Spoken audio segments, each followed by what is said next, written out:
మొక్కై వంగ అనేది మానై వంగున అంటారు. చిన్న పిల్లలప్పుడు తప్పు చేసినప్పుడు క్రమశిక్షణలో పెట్టకపోతే పెద్దయ్యాక వాళ్ళు తేడా చేస్తారనడానికి 'శ్రీచరణే' ఉదాహరణ.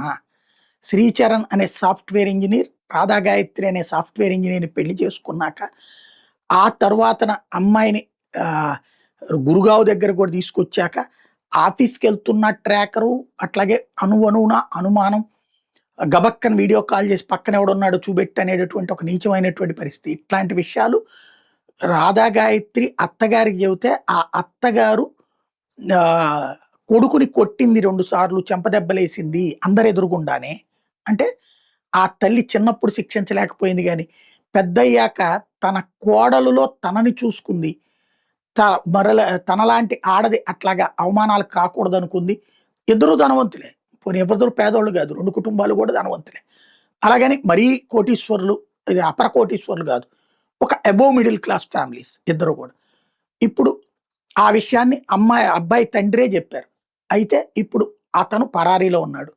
ఈ తండ్రేమో "నువ్వు డెహ్రాడూన్ ఎళ్లి అక్కడి నుంచి ముస్సోరి ఎళ్లి పోలీసులకు కనబడరా" అంటే, కనబడతానన్నోడు వెళ్ళినోడు ఫోన్ స్విచ్ ఆఫ్ చేసుకున్నాడు. ఇప్పటిదాకా దొరకలేదు.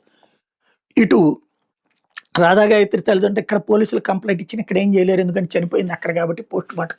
అప్పటికి ఐఓ ఇన్వెస్టిగేషన్ ఆఫీసర్‌ని మార్చారు అక్కడున్నటువంటి అధికారులు.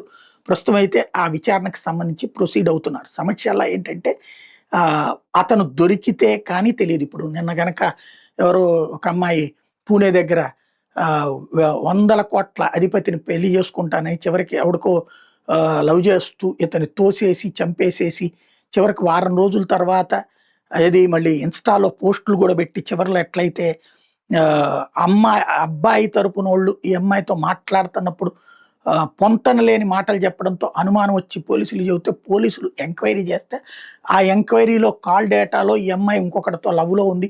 2400 నిమిషాలు మాట్లాడుకున్నటువంటి 2400 కాల్స్ ఏకంగా మాట్లాడుకున్న చరిత్ర ఉంది. వాడు గూడా తెలివిగా ఆ రోజున మర్డర్ చేయడం కోసం అని చెప్పేసి షాపులో వాడి ఫోన్ పెట్టేసేసి, స్విచ్ ఆఫ్ చేసి ఫోన్ పెట్టేసేసి డేటా లేకుండా, ఆ షాప్‌లో పనిచేసి ఇంకొకడి ఫోన్ తీసుకొని అక్కడికొచ్చి అతన్ని చంపడంలో కీలక పాత్ర పోషించి ఆ పైన వెళ్ళాడని కూడా పోలీసులు తేల్చినటువంటి ఘటన ఏదైతే ఉందో, ఇప్పుడు ఈ ఘటనలో ఏం జరిగిందన్నది అతన్ని పట్టుకొని ఏ లై డిటెక్టర్ టెస్ట్‌లు చేస్తేనో తెలుస్తది.